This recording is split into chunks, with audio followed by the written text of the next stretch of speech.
buenos días.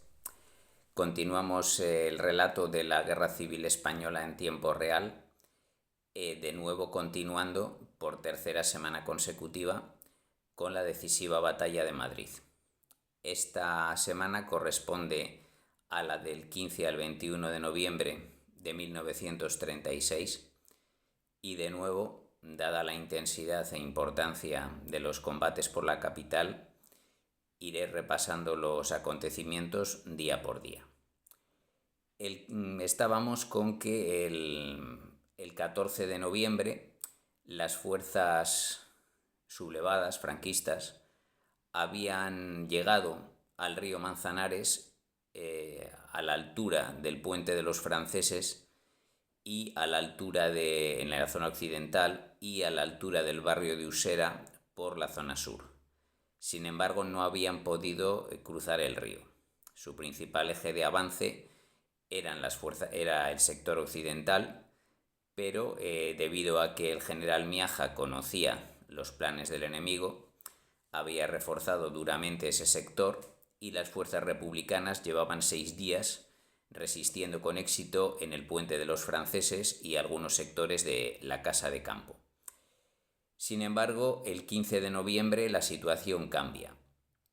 El coronel Yagüe, a que hasta hoy ha dirigido el avance de las 3 columnas occidentales, que son la primera de Asensio, la segunda de Barrón y la tercera de Delgado Serrano, sufre un colapso nervioso, sufre un desmayo, por razones de cansancio o lo que fuera. Es dado de baja médica y le sustituye García Escámez al mando de estas 3 columnas. Naturalmente las 3 subordinadas a la 7ª división del general Varela, que también coordina las fuerzas que atacan la maniobra de distracción por el sur, que son Asensio, Cabanillas y Tella. Por otro lado, el principal cambio del 15 de noviembre, aparte de este cambio de jefes de las columnas atacantes, son que por fin las fuerzas franquistas cruzan el río Manzanares, pero no por alguno de los puentes que lo defienden, sino que el tercer tabor de Alucemas, que forma parte de la columna de Delgado Serrano, consigue cruzar el río mediante una eficaz maniobra colocando una pasarela. Para ello derriban un muro que está situado entre el hipódromo, que ayer, la semana pasada mencionaba erróneamente como hipódromo de la Zarzuela. Este no es el hipódromo de la Zarzuela, sino otro previo que se conocía, ya no existente, que se conocía como hipódromo de la Casa de Campo. Es decir, recordemos que el asalto se realizaba por la Casa de Campo y en aquel entonces, desde 1842, existía en este sector un hipódromo. Entonces, en el sector de la Casa de Campo ribereño al Manzanares, que estaba entre el hipódromo y un edificio denominado Firmes Industriales, los marroquíes del tercer tabor de Alucemas consiguen colocar una pasarela, un puente artificial, un puente nuevo, digamos, para cruzar el Manzanares y acercarse al sector de la ciudad universitaria. Recordemos que la ciudad universitaria, que va a ser escenario de combates durante toda esta semana y que es el punto culminante de la batalla por Madrid, era una serie de edificios para estudios universitarios y residencias de estudiantes que pretendía crear un distrito estudiantil fuera de los límites de la capital. Y llevaba unos años en obras y se pretendía inaugurar para el curso 1937-1938. De manera que la mayoría de edificios estaban casi concluidos, pero todavía no estaban en uso. Entonces, una vez cruzado el Manzanares por este sector que está justo al norte del puente de los franceses, va a iniciarse el ataque de las fuerzas franquistas al otro lado del río. Por lo tanto, este tercer tabor de Malucemas, que está bajo el mando de un marroquí, que es algo extraño, ya que la mayoría de comandantes, es decir, de oficiales, eran españoles, aunque los soldados y suboficiales fueran regulares. Aquí Mohamed Ben Michan, al que ya vimos en los primeros días de la sublevación en Melilla, dirige a este tercer tabor en la vanguardia de ataque al otro lado del río, ocupando el edificio, el primer edificio de la ciudad universitaria que ocupa es el Estadio Deportivo, que más tarde formará parte del Instituto Nacional de Educación Física, que todavía no se ha fundado. Mientras tanto, se unen a la ofensiva, están combatiendo en otros sectores. La columna de Asensio Cabanillas sigue atacando en el Puente Nuevo, al lado del Puente de los Franceses, y más al sur, Barrón ataca el Puente del Rey, que está al otro lado de la Casa de Campo. De manera que de los tres ataques simultáneos, el que tiene éxito es el que no se realiza contra los puentes, sino el que aprovecha un sector menos defendido, porque hay un muro que ha tenido que derribarse entre el hipódromo y el edificio Firmes Especiales. Allí es el sector que está defendido por las columnas, la columna recién llegada de Durruti, anarquista, y la de López, la que todavía es llamada columna de López Tienda, pero López Tienda ya ha caído en combate el 2 de noviembre, de manera que es sustituido posteriormente por Blanco Valdés, se baten en retirada. El sector es reforzado por el tercer tabor de Tetuán, que cruza también el río por la misma pasarela y se enfrenta a una compañía de soldados húngaros que pertenecen a la 11 Brigada Internacional. De manera que el día 15 de noviembre el nuevo campo de batalla es la ciudad universitaria, llegando a producirse antes de que acabe el día nuevos avances del tercer tabor de Alucemas. Llegan por el este a la casa de Velázquez, después de cruzar la Escuela de Arquitectura, después de tomar el edificio de la Escuela de Arquitectura. La casa de Velázquez no tiene nada que ver con el pintor, sino que es un nombre de homenaje de un edificio universitario dependiente de, un edificio de estudios hispánicos dependiente del gobierno francés. Es una especie de colegio de hispanistas franceses. Será un proyecto de colegio de hispanistas franceses en la ciudad universitaria, pero que coge el nombre de Casa de Velázquez en honor al famoso pintor.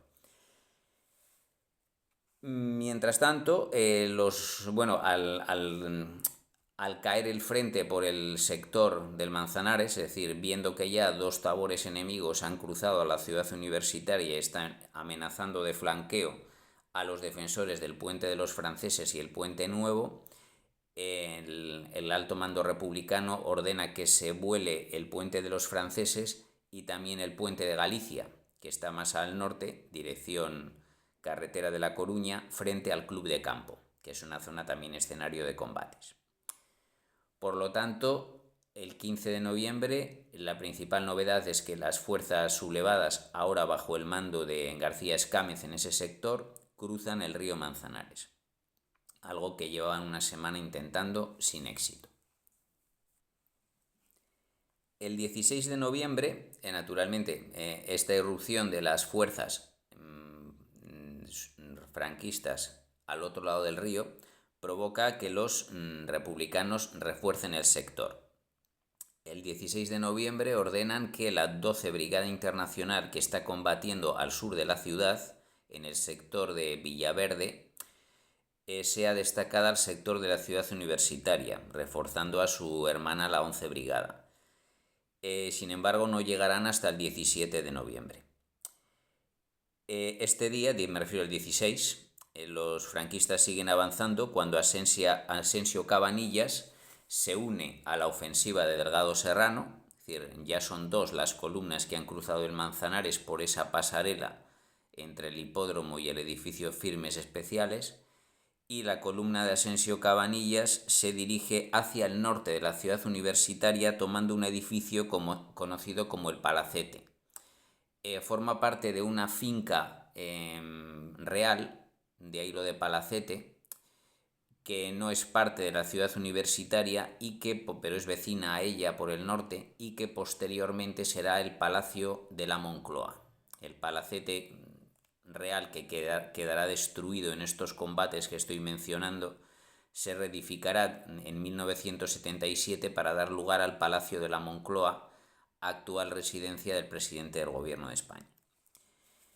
Es un sector, el de Moncloa, defendido por la 11 y 12 Brigadas Mixtas, que detiene momentáneamente el avance por el norte de la ciudad universitaria, pero el objetivo de los franquistas no es el norte, sino el este y el sur. Es decir, entrar, ya que ha fracasado el cruce del río Manzanares por el puente de los franceses y por lo tanto por el Parque del Oeste, pues entrar un poco más al norte, por la ciudad universitaria, a través de la calle Princesa y la calle Cea Bermúdez, como estaba previsto, pero desde un sector más al norte en vez de más al sur.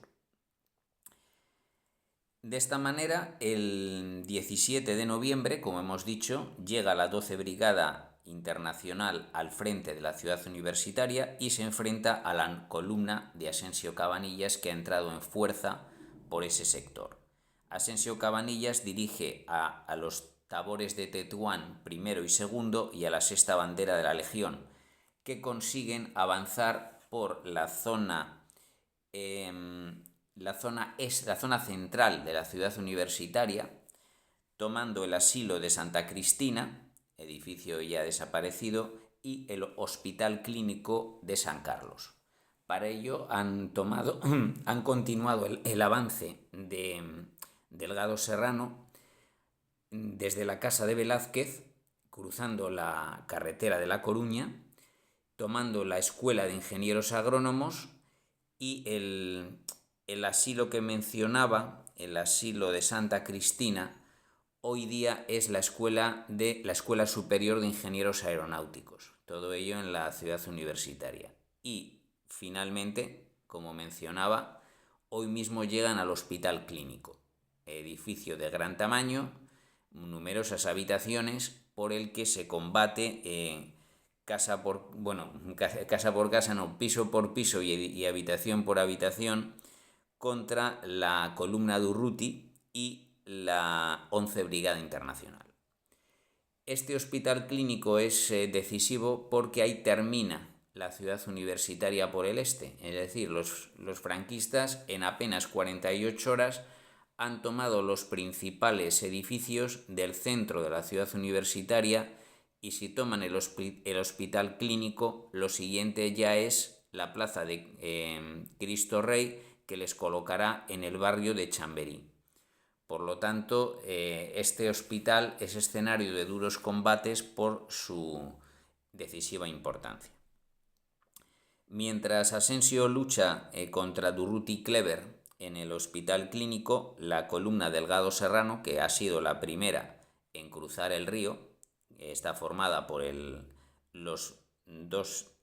primer y tercer tabores de Alucemas, que ya mencionaba que cruzaron ayer, y ahora se une la cuarta bandera de la Legión, pues han avanzado por el sur de la ciudad universitaria.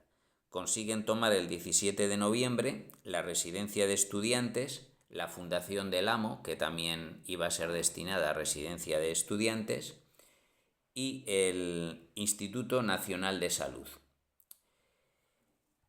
Frente a ellos está lo que queda de la columna López Tienda, ahora dirigida por Blanco Valdés, las milicias vascas antifascistas,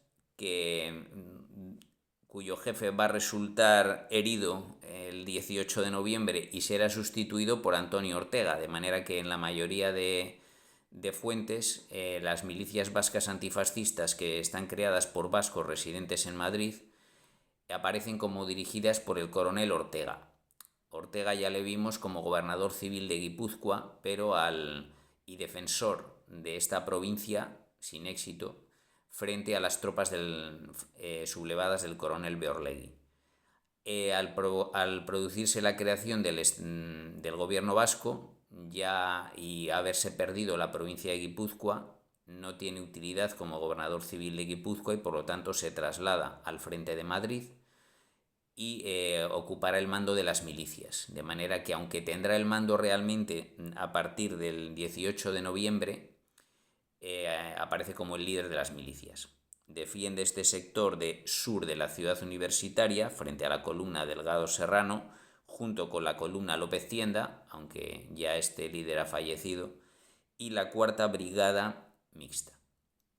De hecho, en los combates del 17 de noviembre, el comandante de la cuarta brigada mixta, Arellano, resulta muerto y le sustituye el coronel Romero. Mientras tanto, la segunda columna de las fuerzas atacantes, que la dirige Barrón, está formada por el primer y segundo tabores de Melilla y la primera bandera de la Legión. Lo que hace es una labor defensiva, ya que los republicanos están contraatacando desde el Parque del Oeste, en lo que es la zona sur. Y lo que hace es defender la zona sur de la ciudad universitaria, mientras sus compañeros Asensio y Delgado Serrano intentan abrirse camino por el este de la ciudad universitaria para rodear el Parque del Oeste. El Parque del Oeste está defendido, incluso los republicanos contraatacan y el objetivo será llegar a la calle Princesa. Llegamos así al 18 de noviembre, donde no hay novedades. De hecho, en la calle Princesa, algunas fuentes, Hugh Thomas ha mencionado que han llegado a entrar algunos soldados marroquíes, incluso a acercarse a la Plaza de España, en pleno centro de Madrid, pero esta incursión es rechazada y el frente no sale de la ciudad universitaria y algunos puntos del Parque del Oeste. De manera que a partir del 18 de noviembre el avance franquista alcanza su máximo punto de inflexión. Es decir, por el norte el Palacete de la Moncloa, al otro lado de la carretera de La Coruña la Escuela de Ingenieros Agrónomos y por el este, por el sur el límite del Parque del Oeste y por el este, que es un máximo avance dentro de Madrid, el Hospital Clínico, que es escenario de duros combates, sobre todo el 18 de noviembre. Ahí están luchando por ese edificio la cuarta bandera de la Legión contra el batallón Edgar André de comunistas alemanes de la 12 Brigada Internacional. No habrá cambios cambios territoriales los siguientes días de la batalla, pero las víctimas van a seguir aumentando. Los combates van a ser duros en la ciudad universitaria y no cesan tampoco en la Casa de Campo ni en el sector sur de Carabanchel y Usera. De Usera y Villaverde, ya que Carabanchel cayó la semana pasada en manos de los franquistas. Hay, sin embargo, un importante acontecimiento diplomático el 18 de noviembre, que es que la Italia fascista y la Alemania nazi, es decir, Hitler y Mussolini, reconocen al general Franco como legítimo jefe del gobierno, jefe del Estado español. Por lo tanto, ahora, para las potencias fascistas, la España franquista es la legítima gobernante del país. Y por lo tanto Franco consigue su primer reconocimiento internacional, aunque de facto ya estaban enviando ayuda militar desde hacía meses. Habían pensado, parece ser, Hitler y Mussolini, esperar a que Madrid cayera en manos de Franco para que, siendo la capital de España dominada por el ejército sublevado, pues se diera mayor legitimidad a este reconocimiento. Pero visto el estancamiento del frente a partir de hoy, que hace 11 días que se pelea por el oeste de la ciudad y por el sur, y solo han conseguido cruzar el río por un sector y ocupar un barrio de extrarradio, esto hace a los analistas alemanes dar como improbable que este invierno caiga la ciudad. Por lo tanto, no quieren esperar a esta victoria y adelantan su reconocimiento al 18 de noviembre. Naturalmente la batalla continúa y el 19 de noviembre, mientras luchan las fuerzas de tierra por los sectores ya mencionados, se produce otro gran combate aéreo, el más importante desde el día 13.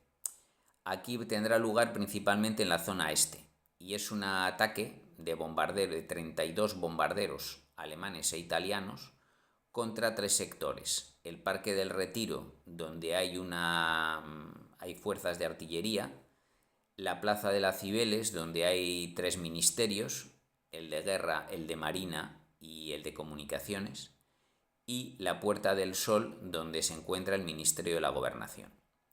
Estos 32 bombarderos cuentan con el apoyo de 24 cazas, pero sufren el ataque de 12 cazas soviéticos, de manera que en el sector oriental de Madrid se produce otro duro combate aéreo que acaba con el derribo de 6 aviones atacantes y 4 aviones defensores. Es el último gran combate aéreo de la Batalla de Madrid y, analizando las cifras totales de aviones derribados, pues vemos importantes diferencias según la fuente que se consulte. Según los sublevados, solo perdieron 8 aviones durante el mes de noviembre en Madrid. Según la República, los franquistas perdieron 43 aviones y viceversa. Según los franquistas, los republicanos perdieron 23 aviones y según la República perdieron 14. Es decir, unos 20 aviones por cada bando es lo más probable que se perdió. Pero mucho más importantes son las víctimas civiles. En los bombardeos, que eran absolutamente de muy poca precisión y en ocasiones de manera indiscriminada sobre la población civil, se atacaban los barrios obreros antes que los burgueses. Entre el 8 y el 23 de noviembre se han certificado la muerte de al menos 276 personas en la ciudad de Madrid por bombardeos aéreos. Pero además de este combate aéreo, el 19 de noviembre pasa a la historia porque es el día en que Durruti sufre una herida mortal frente al Hospital Clínico en la ciudad universitaria. Recordemos que este líder anarquista, que había llevado a cabo la toma de buena parte de Aragón en el verano de 1936, había llegado hacía una semana a Madrid y su columna de 1.800 hombres procedentes del Frente Aragonés se incorporó unos días después y, tras un fracaso inicial para impedir el cruce del río por los franquistas, llevaba toda esta semana combatiendo duramente en la ciudad universitaria, especialmente el Hospital Clínico. Pues frente a este edificio, Durruti fue abatido el 19 de noviembre. Lo más probable es que fuera por una bala disparada por algún legionario desde el Hospital Clínico, que estaba justo enfrente del lugar donde cayó, en lo que actualmente es la Plaza de Cristo Rey. Otra teoría que fue popularizada 60 años después, al parecer por el testimonio de su chofer, que le acompañaba junto a un ayudante en el momento en que recibe el disparo mortal, es que se mató accidentalmente él mismo al descender del vehículo y apoyar su fusil en tierra. Se habría disparado él mismo accidentalmente con su propia arma. Luego también hay teóricos de la conspiración que dicen que fue asesinado por alguna facción anarquista o comunista, más probablemente, debido al enfrentamiento que habían mantenido en el pasado estas agrupaciones, pero teniendo en cuenta que su muerte fue ante testigos y en una zona de combate. Si acaso murió por un disparo de algún soldado republicano, sería de manera accidental. Es decir, ya fuera un accidente o víctima de un disparo enemigo, lo cierto es que a Durruti hay que considerarlo muerto en combate. No muere inmediatamente, sino que es trasladado al Hotel Rich, donde hay un hospital de campaña, y allí fallece la madrugada del 20 de noviembre. Le sustituirá Ricardo Sanz el día 23 al mando de la columna, pero la pérdida de su jefe hace que la mayoría de esa columna que todavía no está militarizada, recordemos, lo de las brigadas mixtas se está aplicando con bastante éxito en el frente central, pero en Aragón y en el norte todavía los batallones siguen siendo autónomos. De los 1.800 hombres de la columna de Urruti que acudieron a Madrid, 600 fueron baja durante los combates, la tercera parte, y del resto la mayoría, 900, optó por regresar al frente de Aragón. Solo 300 se mantuvo en Madrid durante el resto por lo menos del invierno. Como veremos la próxima semana, su entierro en Montjuïc, en Barcelona, fue el más multitudinario que recuerda esta ciudad, con hasta 500.000 de asistentes. Y se da la circunstancia de que unas horas después de la muerte de Durruti, otro famoso líder político del ala contraria del espectro político español encuentra también una muerte violenta, que es José Antonio Primo de Rivera, fundador y líder de la Falange Española de las Jons. Recordemos que este líder falangista había sido encarcelado en Madrid en el mes de marzo tras ser acusado de actos terroristas por los atentados que estaban llevando a cabo pistoleros de Falange contra funcionarios republicanos. Esto dio lugar a la ilegalización del partido y la detención de sus líderes. José Antonio, de hecho, para evitar una liberación por parte de sus partidarios en Madrid, que eran bastantes, se le trasladó a Alicante el 6 de junio, justo antes de la guerra. Desde allí participó activamente, mediante cartas que se conocen, en la preparación del golpe de Estado. Y durante estos meses, es decir, en los primeros meses de la guerra, su situación procesal había quedado paralizada debido al caos que provoca la rebelión. Y de hecho, los falangistas de Valencia tenían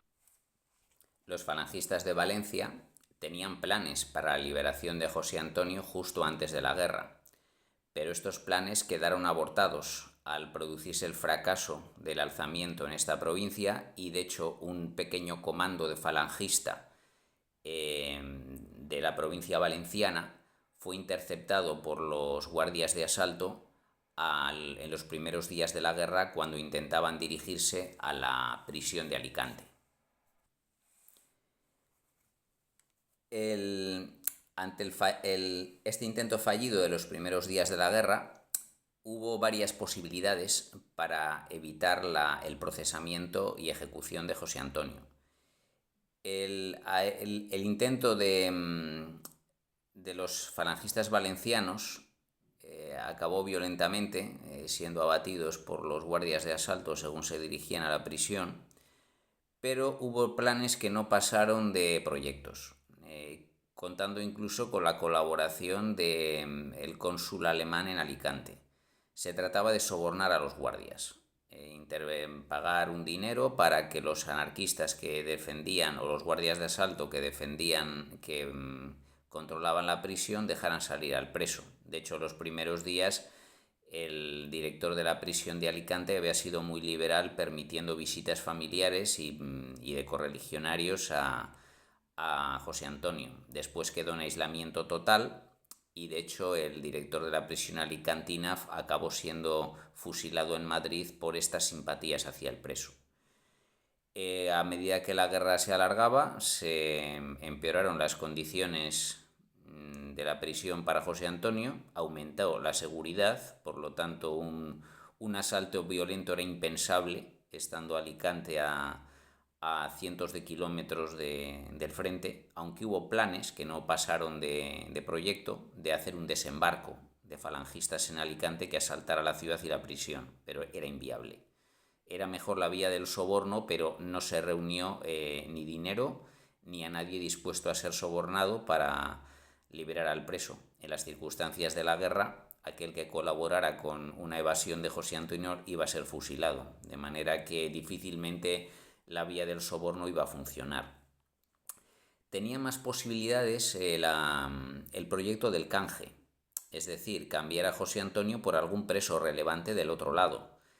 Y de hecho, personalidades diplomáticas, personalidades secundarias de ambos gobiernos intentaron contactar ofreciendo, a partir de que en septiembre Largo Caballero fue nombrado presidente del gobierno, un canje de José Antonio por el hijo de Francisco Largo Caballero, que como recordemos estaba preso de los franquistas desde que su unidad militar, el Regimiento de Transmisiones del Pardo, se había pasado al enemigo en los primeros días de la guerra. El problema es que ninguno de los gobiernos va a aceptar el canje. Es decir, aunque está sobre la mesa, llegan las propuestas de canje y Largo Caballero decide abstenerse porque tiene intereses personales, lógicamente, de que su hijo sea liberado, no quiere votar a favor ni en contra del canje y sus compañeros ministros dicen que no. Franco tampoco quiere entregar presos a la República a cambio de José Antonio. Naturalmente, José Antonio era una amenaza para el gobierno franquista. Nunca se habían llevado bien José Antonio y Franco antes de la guerra, tenían diferentes versiones políticas en cuanto a temas religiosos, en cuanto a si sería una dictadura militar o no España, si sería una monarquía o no, pero todo lo demás, el ultranacionalismo, la antidemocracia, el anticomunismo, sí que les hacían muy próximos, pero José Antonio era un importante líder que podía hacer sombra a Franco. Franco para nada iba a colaborar con la liberación de José Antonio, pero lo cierto es que tampoco colaboró con la liberación de otra persona. Es decir, no sé, yo no conozco al menos que hubiera canjes de prisioneros políticos o militares con éxito durante la guerra civil. Los odios mutuos eran tan enconados que era inviable, aunque hubiera propuestas en casos como este.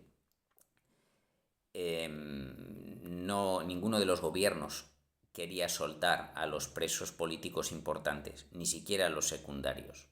Las masacres estaban a la orden del día y lo raro es que José Antonio no hubiera sido fusilado, teniendo en cuenta que falangistas de bajísimo nivel y simples simpatizantes fueron asesinados o ejecutados a lo largo de la guerra.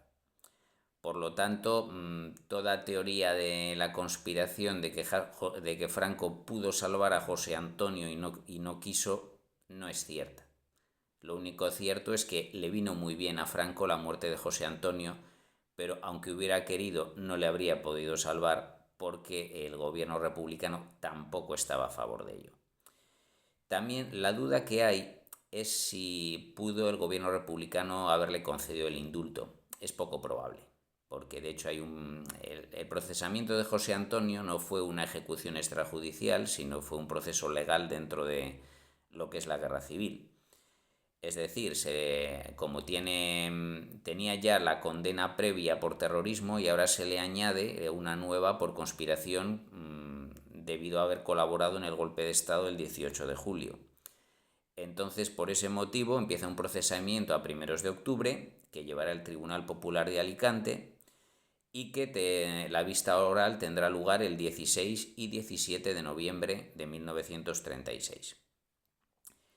Durante el proceso, José Antonio, que es abogado, se defiende a sí mismo y a los otros 5 acusados, que son su propio hermano Miguel, su cuñada, es decir, la esposa de Miguel, que es Margarita Larios, y 3 funcionarios de la prisión a los que se acusa de haber permitido las visitas de correligionarios durante su encarcelamiento previo a la guerra. De hecho, teniendo en cuenta que eran 6 los acusados en estas circunstancias tan complicadas, la defensa de José Antonio fue relativamente exitosa. Consigue la absolución de los 3 guardias, una pena menor para su cuñada, 6 años de prisión, evita la pena de muerte para su hermano Miguel. Por cierto, recordemos que otro hermano suyo, Fernando, había sido asesinado 3 meses antes en la cárcel Modelo, pero para él no puede evitar la pena de muerte. De manera que el día 19 de noviembre, perdón, 18, el juicio es 16-17 de noviembre y el 18 de noviembre la condena del Tribunal Popular es de pena de muerte y no puede evitar la condena para él mismo. Queda la opción de que el gobierno central y el presidente de la República confirmen, que el gobierno central confirme la sentencia del enterado y que el presidente de la República dé el indulto. Aquí ya empiezan las dudas historiográficas porque según algunos autores, el Comité Local de Orden Público, que es el que lleva a cabo el fusilamiento de José Antonio, no espera al enterado del Consejo de Ministros para llevar a cabo el fusilamiento. Según otros, el gobierno central sí que da el enterado. Lo que no es posible es que Azaña conceda un indulto. Es decir, lo que se hace es, con permiso o sin él del gobierno central, el Comité Local de Orden Público de Alicante, no así el gobernador civil, que no tiene que ver en estos asuntos, que en algunos lugares aparece como el que da la orden de fusilamiento. Es el Comité Local de Orden Público, tras a este juicio del Tribunal Popular, quien lleva a cabo la ejecución, según algunos, sin esperar al enterado del Consejo de Ministros. De todas maneras, el Consejo de Ministros, en esta situación de guerra, tampoco se le hacía mucho caso por parte de las autoridades locales. Es decir, fuera de Madrid seguían produciéndose, en Madrid seguían produciéndose ejecuciones extrajudiciales, como veremos la semana que viene. Y por otra parte, 2 meses antes, cuando un tribunal popular condenó a muerte al exministro de la CEDA, Salazar Alonso, el intento por parte del Consejo de Ministros de conmutar la pena provocó tantas protestas populares de partidos y sindicatos de extrema izquierda que se vio obligado a dar marcha atrás. Es decir, el gobierno no quería la ejecución de Salazar Alonso y acabó tolerándola, pues con José Antonio mucha razón de más. El líder falangista no iba a sufrir un destino diferente que un ministro de la CEDA, de manera que con permiso del gobierno, sin él, a José Antonio se le fusila el 20 de noviembre de 1936 junto a 2 falangistas y 2 requetés que estaban también condenados a muerte. Según cuentan,